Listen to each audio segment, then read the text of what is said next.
For a zero order reaction, when initial concentration of reactant R naught is 0.4 mole per liter, the T half is 20 minutes. Calculate T half for the same reaction at same temperature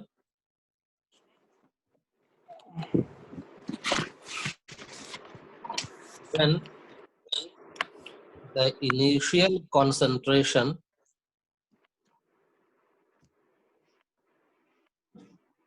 is 1 mole per liter.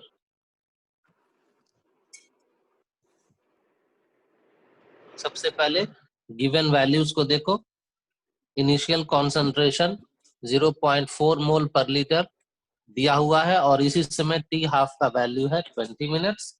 और अब पता करना है कि जब initial concentration R naught 1 m हो जाए तो टी हाफ का वैल्यू क्या होगा.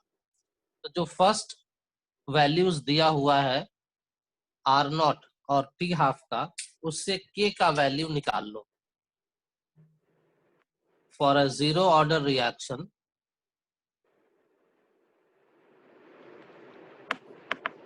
के और टी हाफ में रिलेशन तो मालूम है कि K equal to R naught by, बोलिए. तो रिलेशन है K equal to R naught by 2 T half.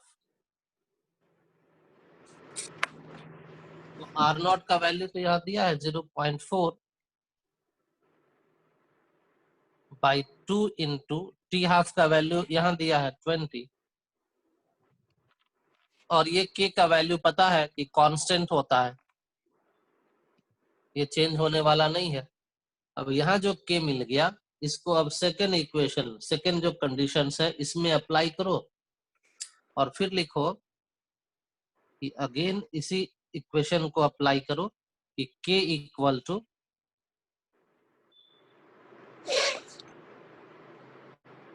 Are naught by 2 T half.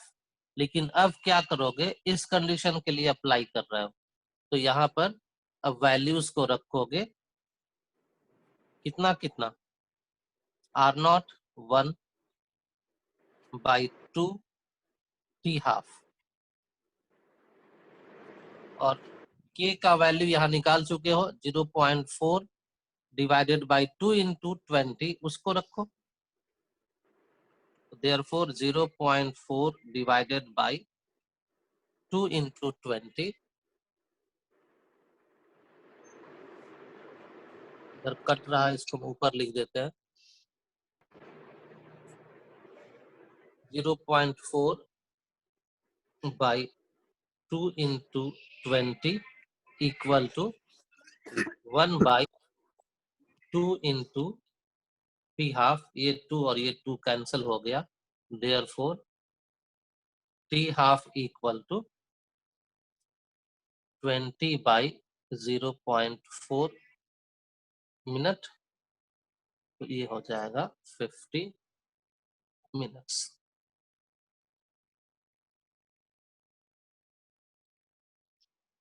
Starting with 0.5 mole per liter, half life of a zero order reaction is 60 minutes.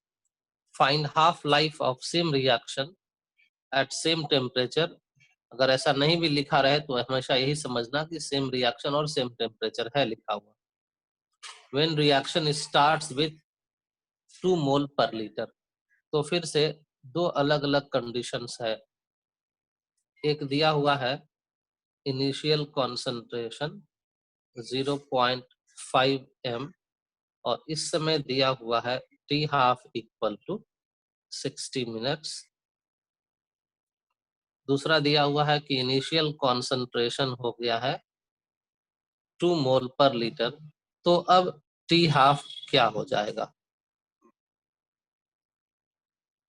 तो आपको यहाँ इस दोनों data के help से के का वैल्यू निकाल लेना है. K equal to R naught by 2 T half for a 0 order कितना आंसर बोल रहे हो? 244. 244 चेक करते हैं।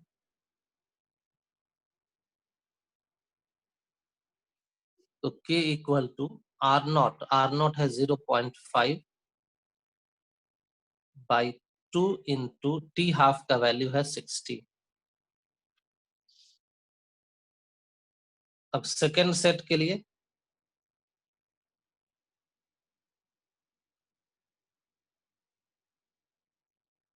टी हाफ निकालना है तो फिर से इक्वेशन तो यही होगा, R naught by 2 T half.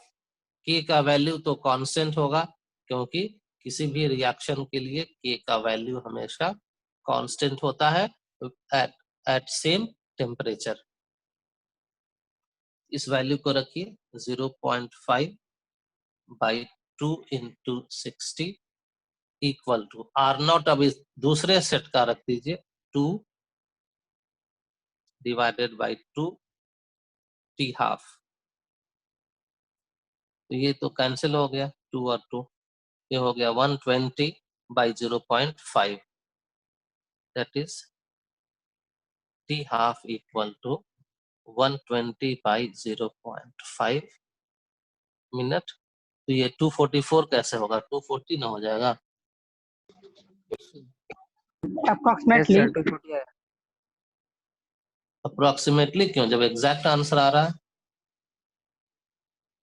ये तो एग्जैक्ट कोई कैलकुलेशन का भी प्रॉब्लम इसमें नहीं है। Direct answer. ये जो मेथड आपको बताए कि भाई इस तरह से सॉल्व करोगे, ये सॉल्व करोगे बोर्ड एग्जाम के लिए। जब ये क्वेश्चन आएगा 2 मार्क्स में, अगर आपको क्वेश्चन 2 मार्क्स का बोर्ड एग्जाम में है, तो फिर आप उसमें ये शॉर्टकट या मेथड या एमसीक्यू मेथड से बनाइएगा, तो फिर आपका स्टेप सब गायब हो जाएगा। तो बोर्ड एग्जाम के लिए स्टेप वाइज सॉल्यूशन करना चाहिए किसी भी न्यूमेरिकल का 2 मार्क्स का। अगर 1 मार्क का न्यूमेरिकल है तो अलग बात है।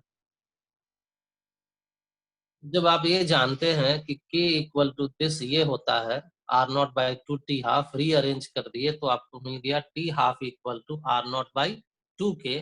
और k कौन,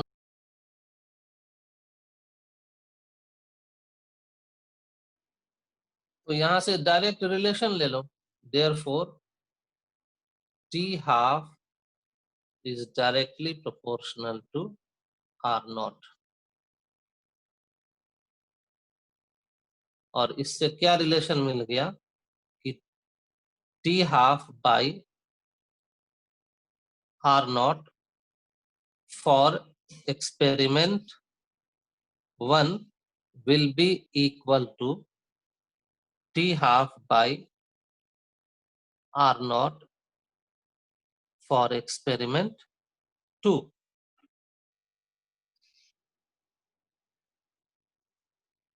तो T half directly proportional to R naught का मतलब यही हुआ कि जैसे जैसे आर नॉट बढ़ेगा, इनिशियल कॉन्सेंट्रेशन बढ़ेगा, वैसे वैसे टी हाफ मतलब हाफ लाइफ पीरियड भी बढ़ता चला जाएगा। किस रिएक्शन के लिए? जीरो ऑर्डर रिएक्शन के लिए। सुन लो, a substance decomposes by first order reaction starting initially with 2 moles per liter. The concentration becomes 0.25 mole per liter after 200 minutes. Calculate rate constant and half life period. तो question में जो given है उसको लिख लो पहले। Order है first, are not यानी कि इनिशियल कॉन्सेंट्रेशन पढ़ो, क्वेश्चन में मिल जाएगा 2 मोल पर litre. Final concentration means it becomes 0.25 m, यही हो गया फाइनल कॉन्सेंट्रेशन। कितनी देर में हो गया? तो टाइम हो गया 200 मिनट्स। और पता करो कि करना क्या है इसमें, तो लिखा है कैलकुलेट रेट कांस्टेंट, तो के निकालना है। के लिए आप फर्स्ट ऑर्डर रिएक्शन है तो के का इक्वेशन लिखिए, K equal to 2.303 by T log initial concentration by final concentration. और मान लो ये जो क्वेश्चन है ये एग्जाम में है 2 मार्क्स का, तो जब ये 2 मार्क्स का क्वेश्चन है तो आप ये अभी तक जितना लिखे हैं उस पर मार्क्स नहीं मिलेगा, लेकिन जैसे ही के का इक्वेशन लिख दीजिएगा आपको हाफ मार्क्स मिल जाएगा। अब जो वैल्यूज इधर नोट किए हैं उसको यहाँ पुट कीजिए। 2.303 बाई टी का value 200 minute log initial concentration 2 mole per liter by final concentration 0.25 mole per liter। तो अब सेकेंड स्टेप में जो फॉर्मूला लिखे हो उस पर सही सही वैल्यूज को पुट कर दिए, हर वैल्यू को, और ये सही सही पुट कर दोगे तो फिर हाफ मार्क्स मिलेगा। तो इस तरह से बोर्ड एग्जाम में स्टेप मार्किंग होता है। और अब जब आप फाइनल कैलकुलेशन कर लीजिएगा तो इसमें फिर रिमेनिंग 1 मार्क मिल जाएगा। लेकिन फिर टी हाफ भी तो है, तो ये क्वेश्चन 2 मार्क्स में नहीं 3 मार्क्स में होगा, तो 2+1 में होगा ये क्वेश्चन। 2+1, 2 मार्क्स फर्स्ट हाफ के लिए rate constant and 1 mark for T half. तो बनाओ आगे।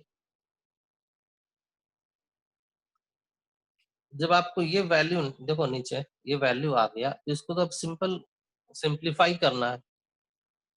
2 बाई 0.25 8 टाइम्स कैंसिल हो जाएगा, तो यहाँ हो गया log 8। log 8 का वैल्यू या तो log टेबल से निकालो या फिर जानते हो log 2 का वैल्यू, तो इस तरह से निकाल लो, वैल्यूज को पुट कर दो, k का वैल्यू मिल जाएगा। फिर टी हाफ के लिए 0.693 बाई k कर देना फॉर फर्स्ट ऑर्डर रिएक्शन, और वैल्यूज को पुट करके कैलकुलेशन कर लेना।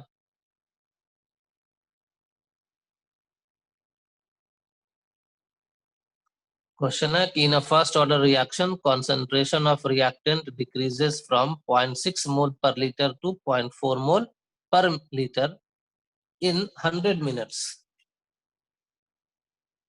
Calculate time taken for the concentration of reactant to decrease from 0.5 mole per liter to 0.3 mole per liter for the same reaction at same temperature।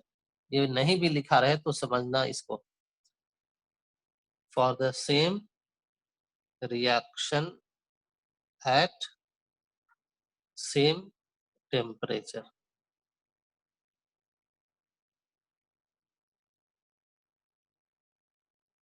तो reaction 2 part में है। First part का data इधर लिख लो, R0 0.6, R 0.4 मोल पर litre, time 100 minute. Second part में है R0 0.5, R 0.3 and time निकालना है। तो यहाँ जो K का वैल्यू आपको मिल जाएगा 2.303 बाई टी वाले फॉर्मूला से, उससे K निकाल लो और इस K के वैल्यू को सेकेंड एक्सपेरिमेंट में रख करके टाइम निकाल लो।